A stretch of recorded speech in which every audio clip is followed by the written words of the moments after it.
আসসালামু আলাইকুম এভরিওয়ান। আজকে তোমাদের সাথে একটা কথা শেয়ার করতে আসলাম। তো তোমরা প্লিজ আমাকে একটু গাইড করো, বা যারা আমার পুরো ভয়েসটা শোনো অ্যান্ড শুনে আমাকে বলো যে এখানে ভুলটা আমার নাকি কাস্টমারের। তো আমি তোমাদের সাথে একটা জিনিস শেয়ার করছি। আমার কাছে একটা অর্ডার আসে যে ওনারকে আজকে একটা কেক লাগবে সন্ধ্যার মধ্যে। তো সেখানে উনি আমাকে ফার্স্টেই ফোন করে বলে যে ওনার 700 টাকার মধ্যে 2 টায়ারের কেক লাগবে। তো আমি ওনাকে বলি 2 থাকের কেক তো তোমার 700 টাকার মধ্যে আসে না। কোনো মানুষকে যদি এক বাটি ভাত দেওয়া হয় আর সেই এক বাটি ভাত দিয়ে যদি বলা হয় একটা পুরো থালা ভর্তি করো, তাহলে তো সেটা সম্ভব নয়। একটা থালা ভর্তি করতে গেলে তেমন ভাতও লাগবে। তো ঠিক সেরকমই আমাকে 2 টায়ার কেক করতে গেলে তো আমাকে সেখানে কেকের পরিমাণটাও আমার বেশি লাগে। তো ওনাকে আমি বললাম, তখন উনি বললো যে ঠিক আছে না, আপনি 2 পাউন্ডই তাহলে করে দিন। আমি বললাম আপনি 2 পাউন্ড নিন, 1000 টাকা দিন। তখন উনি বললো যে না, আমাকে আপনি 2 পাউন্ডই করে দিন, আপনি রিকোয়েস্ট করছি 2 পাউন্ড করে দিন আপনি আমার 700 টাকার মধ্যে। আমি তখন বললাম এটা হবে না, একটা কাজ করুন, আপনি আমাকে 900 টাকা দিন, আমি 2 পাউন্ড করে দেবো। তো উনি যখন ডেলিভারি করতে আসে তারপর ডেলিভারি করতে আসার সময় তখন আমি ভেবেইছিলাম যে ওনাকে বলে দেবো। আমার পুরো কেকটা পুরো 2 পাউন্ড, আমার কাছে ম্যাটেরিয়ালস কিছু কম ছিল, তার জন্য ওটা পুরোপুরি 2 পাউন্ড হয়নি। সেক্ষেত্রে আমার একটু একেবারে 2 পাউন্ডের কম মানে একেবারে 2 পাউন্ডের একটু কম হয়েছিল, আবার 1.5 পাউন্ডের বেশি হয়েছিল। মানে পুরোপুরি 2 পাউন্ডও হয়নি, আবার 1.5 পাউন্ডের কমও হয়নি। তো যাই হোক, আমি ওনাকে ভেবেছিলাম 800 টাকায় নেবো, 900 টাকা নেবো না। তো আমি যখন ওটা ডেলিভারি করতে যাই, তো ওনার বোন আসে নিতে। তো উনি এসে এটা বলে যাচ্ছে যে এটা কম, মানে কেকের সাইজটা খুব ছোটো।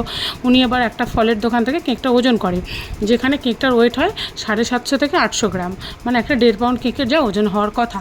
তো উনি রীতিমতো বলে যাচ্ছে যে 1.5 পাউন্ড কেক মানে 1.5 কেজি ভেবেছিলেন উনি। ঠিক আছে, তো সবার ক্ষেত্রে আমি একটা জিনিস বলি, তোমরা যারা হয়তো অনেকেই জানো না তারা জিজ্ঞাসা করে নেবে। আর এখানে হয়তো আমার এটা ভুল হয়েছিল, ওনাকে মানে আমি জানতাম না যে উনি জানেন না যে 1 পাউন্ড মানে 450 গ্রাম। উনি ভেবেছিলেন হয়তো 1 পাউন্ড মানে 1 কেজি। তো যাই হোক, উনি ভেবেছিলেন 1 পাউন্ড মানে 1 কেজি, 1.5 পাউন্ড মানে 1.5 কেজি। বাট এটা কখনোই হয় না, 1 পাউন্ড মানে 450 গ্রাম। আমাদের কাছে ওটা 500 গ্রাম বরাবর হয়েই যায়। তো যাই হোক, কেকটা পুরো 1.5 পাউন্ড ছিল, 750 গ্রাম বা 800 গ্রাম এরকম ছিল কেকটা। তো তারপরে উনি কী করেন, আমাকে রীতিমতো হুমকি দিচ্ছেন বা আমাকে রীতিমতো ঝগড়া করছে, যে বাড়ির লোককে ফোন করে বলছে এই কেক এর থেকে মন জিনিসের কেক ভালো। তখন আমি বললাম যে মন জিনিসের কেকের সাথে হোমমেডের কেকের কোনো তুলনা করবেন না। হ্যাঁ, মন জিনিসের কেকের ক্রিমের মধ্যে অয়েল থাকে, যেটা সাবান লাগে হাত ধুতে গেলে। আমার কেক পুরো জল দিয়ে ধুয়ে ফেললে পরিষ্কার, কোনো আলাদা করে কোনো চর্বি তেল কিচ্ছু নেই। ঠিক আছে, তো সেখানে আমাদের কেক হয়তো আমাদের ডিজাইনটা ভালো নাই হতে পারে, কিন্তু হাইজেনিকের দিক থেকে আর টেস্টের দিক থেকে আমি তো বলবো আমাদের হোমমেড কেক খুবই বেটার। যারা খায় তারা জানে। তো যাই হোক, উনি আমাকে কিছুতেই টাকা দেবেন না, 900 টাকা দিলই না। আমাকে আগে 100 টাকা পেমেন্ট করে রেখেছেন আর আমাকে 500 টাকা দেবে, কোনোভাবেই উনি দিল না। সেখানে রাস্তার মাঝখানে আমিও সিন ক্রিয়েট করতে পারছি না, আমার তো সেই স্বভাব নয়। উনি আমাকে 500 টাকা দিয়ে চলে গেলেন, রীতিমতো আমার সাথে ঝগড়া করলেন আর 500 টাকা দিলেন, বাকি পেমেন্ট উনি আমাকে করেননি।